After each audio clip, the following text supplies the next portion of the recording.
Hello, everybody. John Foster, talking boxing, boxing corner. Welcome to the show, Termite Watkins. Uh, you might not know who Termite Watkins is now, but you will soon. Balboa Productions is doing a movie on his life and career as a boxer, professional boxer, amateur boxer. And we'll get into talking to Termite about that and eventually talk about the Mike Tyson and Jake Paul fight and get his views on that. I hear there's a few people out there that want to be the star in your movie. You want to talk about that first, Termite? Yeah, yeah. John, if you don't mind, I'll go back in and catch people up about the movie. Back in 2003, I had the opportunity to go to the country of Iraq and support our military men and women, which I got to tell you, I did it then and I do it again today. I love our military. Hands off to our military. Thank God for them. They they help make us who we are today, the greatest country in the world.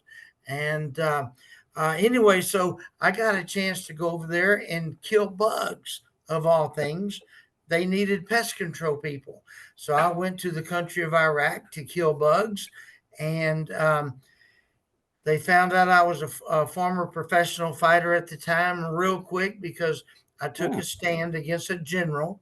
A Wow. general was cussing me, and I just leaned over his desk and said, "Sir, no disrespect to you, but I came here to help you. I didn't come here to get cussed out. If you cuss me again, we're probably going to fight, and you're probably not going to win." And he gave me an order, gave me a chore, and said, "If you don't get it done within 24 hours, I'm sending you back." I got it done in 24 hours, and we become best friends. And next thing you know, he's telling President Bush, all the way up to President Bush, about Wow. about a guy named Termite that did this miraculous thing, which I want to give God the glory for that. It wasn't merely Termite Watkins. I was just the tool. Anyway, next thing you know, they're challenging me to get the country of Iraq to the Olympics. They had not been in some 25, give or take, years, Right. and they wanted me to get them to the Olympics.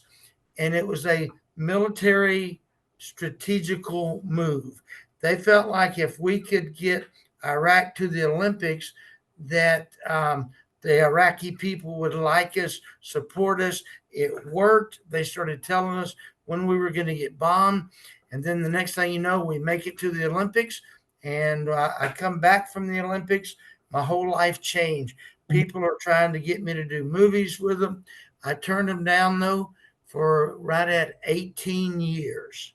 So Wow. a lot of time. But I Yeah. said, no, this story's got to be told right. That's And then then one day I get a call from Balboa Productions and Braden Altergood, and he said, "Termite, I'm calling on behalf of Sylvester Stallone. We would like to talk to you about doing a movie on your story." And so the rest is history. We made an agreement, which we're in the renegotiating stage right now. They had right. this strike 10 months. Um, Now we're renegotiating, and hopefully this thing will get going sooner than later. Right. So you're waiting on that. Well, let's talk a little bit about your career. I was going over it 128 and 10 as an amateur, 61, 5 and 2 as a pro. Only lost 5 fights, 42 knockouts. I wasn't planning on getting into that, but I'd like to talk about your knockouts a little bit. Were they all right leaves? Were they left jab, left uppercut? But that's 207 total fights I counted. You were the number one, or no, you're the youngest, 16 years old. You win the Golden Gloves. Tell us about that. So actually, it got a little bit bigger than that. So at 16, I won the local, the regional, went to state, won the state, went to nationals. It had never been done. Won the Golden Glove Nationals, which at 16, Tell you the competition. Little guy named Mike Ayala fought right before me, who was an incredible. He won the nationals and incredible fighter. Another guy named Howard Davis Yeah. won the nationals right after me. And then there's this guy named Sugar Ray Leonard. You may have possibly heard of Yeah. him. Somewhere along, I think I heard something. Yeah, Yeah. yeah. Well, he won the nationals that year. They had Tommy Hearns in there, and they had, I think it was Marvin Hagler. They just had a whole bunch of them, and I could be off on Marvin Hagler, but I think he was there also. But I won the nationals at 16, and so that gave me a spot on the USA team. Matter of fact, the team that I was on, there's 5 USA teams, and these are teams that are preparing for the Olympics. My Right. team was Sugar Ray Leonard. He was Yeah. my roommate. Howard Uh, Davis, who was our roommate, me right. and Ray Leonard, and we just had an incredible year that year. And I got to go around the world. We went to Romania, Italy, Germany, went through Yugoslavia, fought the Germans in New York, and but Yeah. I want to brag on Ray Leonard for a second. Yeah. We, Yeah. we we knew back then he was something special, Right. and he was incredible, as well as Howard Davis. But speaking of Sugar Ray, he did things that most people don't do. He worked harder than most people. He tried harder than most people. He loved what he did, and of course, it showed by him going and winning the Olympic and winning many world title fights.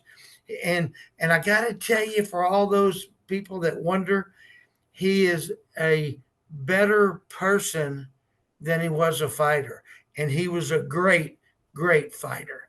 That's And awesome. He's always been my favorite fighter. You know what I liked about him, Termite, was the way he'd go and finish a fight.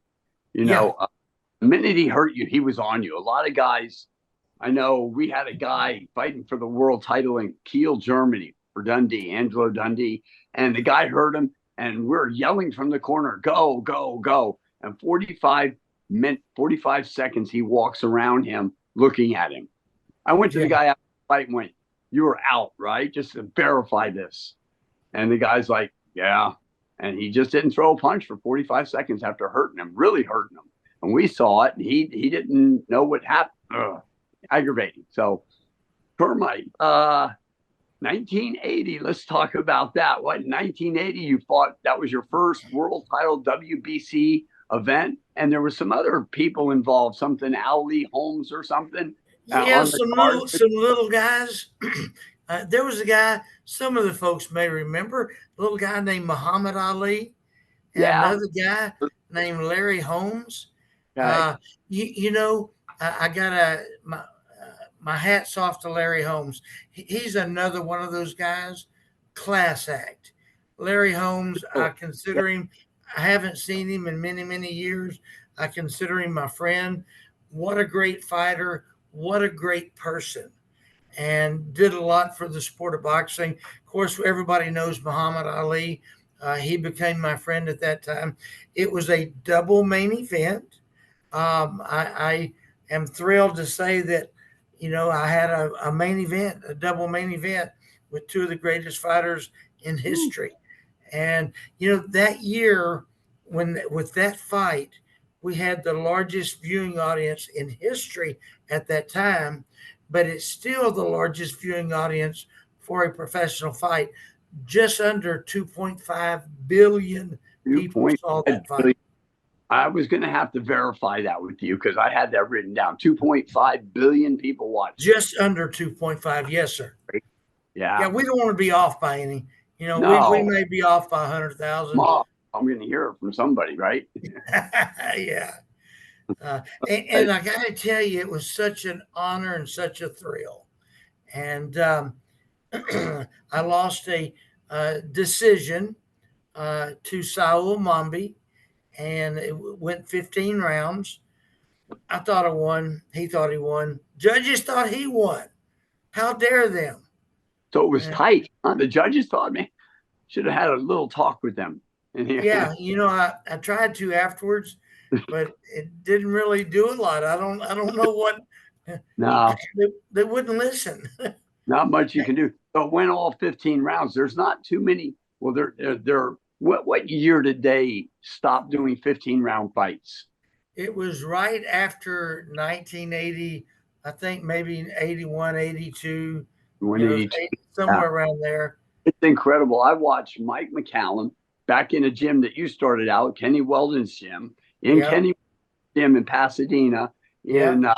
1987. I was down there with Evander Holyfield, Pernell Whitaker, Meldrick Taylor, Vinny Pazienza, Reggie Johnson was there. I just talked to Reggie the other day, and he's like, "Well, I was there too." I'm like, I never mentioned his name, but yeah, he goes, he was there. I say, remember this blonde kid walking around? That was with Tommy Bennett and Mike McCallum, Yep. the box catcher, and Lou Duva came into town. Georgie Benson. One of the thrills of my life was going to dinner with Lou Duva sitting here and Georgie Benson in the back seat with Tommy Bonetta.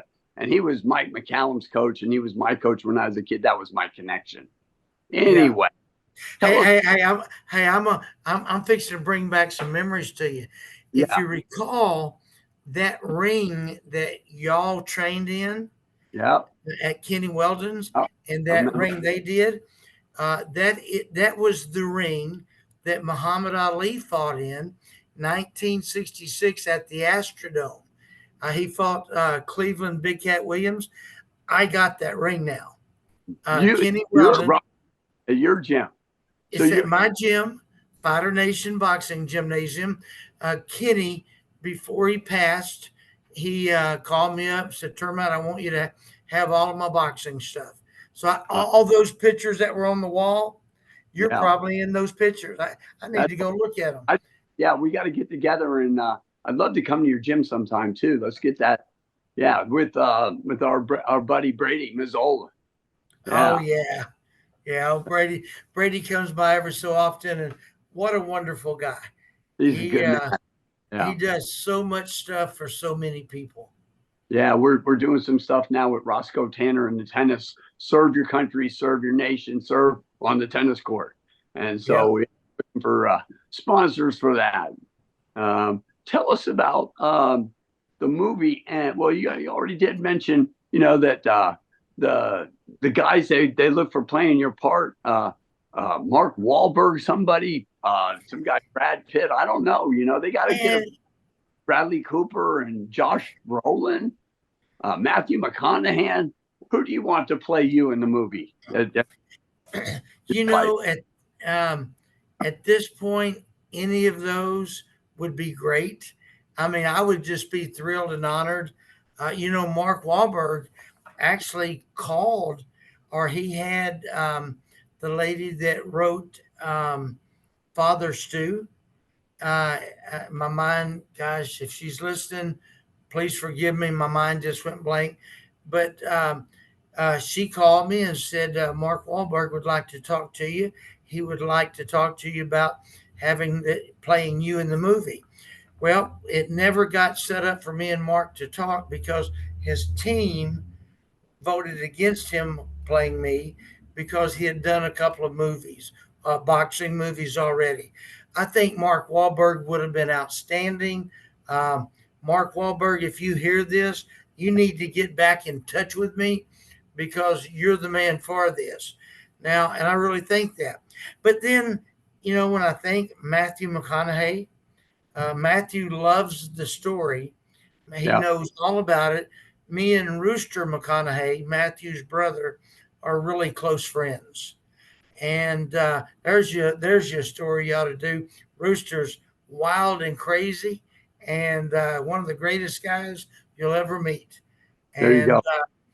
he's done a little bit of acting and played in a few movies himself. And great guy. But You can't any go of those, wrong. yeah, You're, any of those you're, people I are mean, perfect. any one of those guys, they're outstanding actors. Anything they do or involved in it is a winning project for Yeah, sure. that's right. And then Balboa Productions behind you.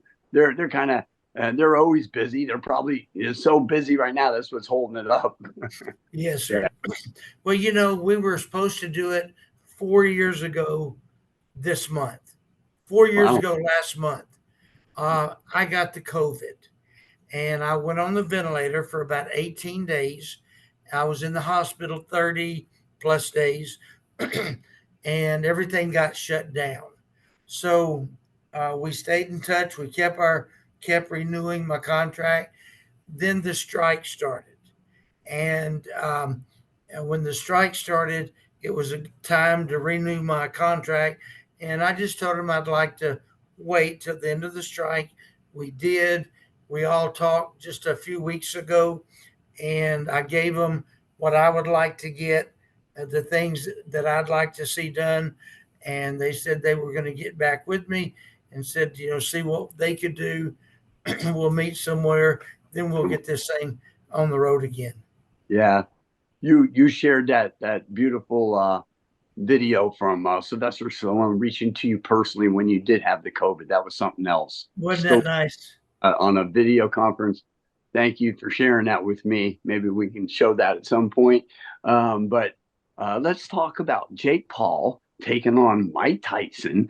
Now we talked. I kind of mentioned on our last show, in the boxing corner, that I talked to Termite Watkins about Mike Tyson fight, and you and I both agreed that they wouldn't sanction that. You mentioned it, and they did it. Termite, what do you think? They did. Well, uh, I probably shouldn't say this over the air, but money talks.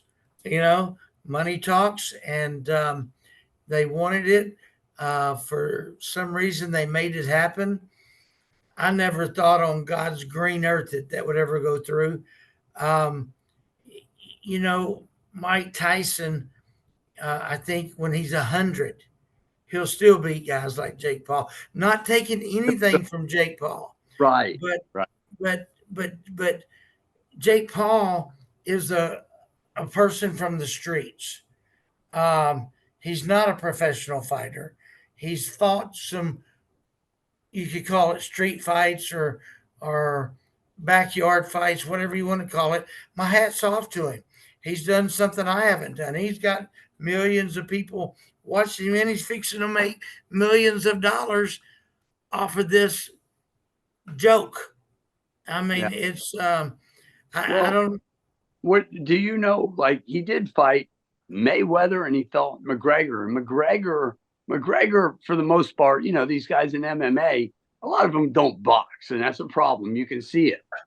Um, and so he did go with McGregor the distance. I think he can take a punch, but I mean, McGregor doesn't punch like Mike Tyson or come at you like Mike Tyson. You want to talk a little bit about that for us? what Yeah, Mike Tyson show but him? but but um, McGregor is still not a fighter. Okay, he's uh, any of those. A boxer. A He's not boxer. Yeah, a boxer. yeah, he is a fighter. He He's is a a fighter. fighter. I don't want to take that from him. And evidently, he's tough. And but hey, I'm 67 years old. I'll make a comeback and fight McGregor. Yeah. And I'm not taking anything from McGregor. Right. He's a great guy. And again, my hat's off to him what he's done. Yep. But he will never go with a world champion or these type of guys. He just can't do it. Yeah. Just I, can't I do it. I was surprised with Mayweather but Mayweather's a lot smaller guy than Jake Paul. So maybe size difference there and being able to hurt him. And Mayweather was really never known for a knockout puncher. You had 46, 42 KOs. What was your secret knocking people out? Did you? I, I learned early in my career when I was an amateur that I wasn't a very good puncher. And I was extremely good boxer, extremely. But when I learned I wasn't a good puncher, I started learning how to set people up. And I realized that people were followers. And if I could get them following me in the ring, that that if I get them, follow them in the ring, that I could knock them out, because if I could control them, I could beat them. And I learned how to do some little pivots where their weight was coming towards me, my weight was going towards them, but I was sidestepping and I was connecting. And so I had their weight, my weight, me connecting. I Right. got You I got put it, I got some KOs. that makes sense. And how about where there are certain spots that you aim, like the chin, if you can move this jaw a little bit, and I'm embarrassed to say that because I've been around boxing and did it for. I wish I had known that a lot when I was boxing. You move Yeah, that a little bit, on the deer, it's over. It's good night. Did you yeah. aim specific points you aimed for like that? Um, yeah. I tried to kill the body as early as I could, Right. and then once I started killing the body, even though I was an outside boxer most of the time, I was considered a boxer puncher. All right, I could really move and box and dance, look pretty, but I could also mix it up. So I would throw a lot of body shots, and then then I'd throw my headshots, and I'd throw a lot of jabs. I was almost a one-handed puncher, and I love to punch with my left hand, throw my hooks, and you know, Let me talk about something. I'm going to throw this at you. Uh, the setups. We're talking about setups now, and I know Mike McCallum knocked out Donald Curry in Vegas, and he said, "Hey, in the third round, I knew I had him. I'd move in, and he'd move there, and it took me 3 rounds to set up that one left hook." And yeah, he had out from Curry on because that's why he knocked people out. Well, after in Kenny Weldon's gym one afternoon, we go back to the hotel there across the Holiday Inn across from Tim Hallmark's, and we're talking with Mike on the bed, me and Tommy. And Tommy's so mad at Mike. He's like, "How do you let those amateurs hit you with 3 left hands in each?" And because if Curry hits you with one, you're done. And he goes, "Well, I'm listening to, Duva's telling him to do one thing and the other thing." And I don't know if I should get into it, but Tommy says, "That's what, listen to Duva. When you fight your fight, you do your fight." yeah, It yeah, worked out good for him. But anyhow, the setup, like a lot of times you just tap in the guy and he thinks you don't have anything there, and you're just setting it up for the right time to really lay it on him. yeah, You want yeah. Or in my case, I would really punch towards the body a lot, and then I was fast enough to fake to the body and go to the head, and then I would do a lot of little pivots. I'd come in, jab a guy, pivot to the side. That meant that guy's weight was coming, boom, and um, yeah. I just I wish we were in a big ring. I'd show you, but Good. you know what I'm talking about. We'll have to do that someday. I'd like to do that. We'll Yeah, video some knowledge here. That'd be great. yeah. Hey, Hey, talk about. come to my gym, the I'm coming gym down. that the ring that you trained in, and Yep. all these guys you just named. 34 world champions have trained in this ring. 4 gold medalists, 2 bronze medalists, silver medalists, and they've all trained in that ring. So please do that. Okay. Come to my gym sometime. Let's talk about what you're currently doing. And you mentioned Boxer Nation, and also let people know where they can reach you. Okay, so if you want to get in touch with me, whether it be for boxing, for training, or speaking, I speak all over the country. All right, Right. I've got a great safety talk. I got a great motivational talk, the motivational is actually telling the story of the movie. You can go just Google. I mean, Google me. Just send me an email, termitewatkins@yahoo.com. I keep it simple. Termitewatkins@yahoo.com. Can't give my phone number out. Too many people's got it already. Yeah. And, and All right. Well, I'm glad I'm one of them. And it's just such a pleasure talking to you. And I'm sure we'll have many other times, I hope. And yep. thank you for your time today. Hey, let me close it with something. Yeah. If people are watching this in Houston, Texas, surrounding, as you see this hat, Termite Watkins Pest, hey, it's brand new. We bought an old company out. We also, me and my partners own Coastal Fumigation. Call us if you have any kind of pest problem. Termite Watkins Pest, Coastal Fumigation. Give us a call and we'll just knock your pest problems out. save you money and get rid of those packs. Gallery Fern, Mattress Mac. We've been me and Mac have been friends for 40 something years. Yeah. Wow. Well, great talking to you. Boxing Corner, and we'll see you again sometime soon, I hope, Termite. Thank you. Got it. Hello. Good seeing you. We look forward to seeing you. And it's been great being on your show. Thank you, Termite. Have a great day.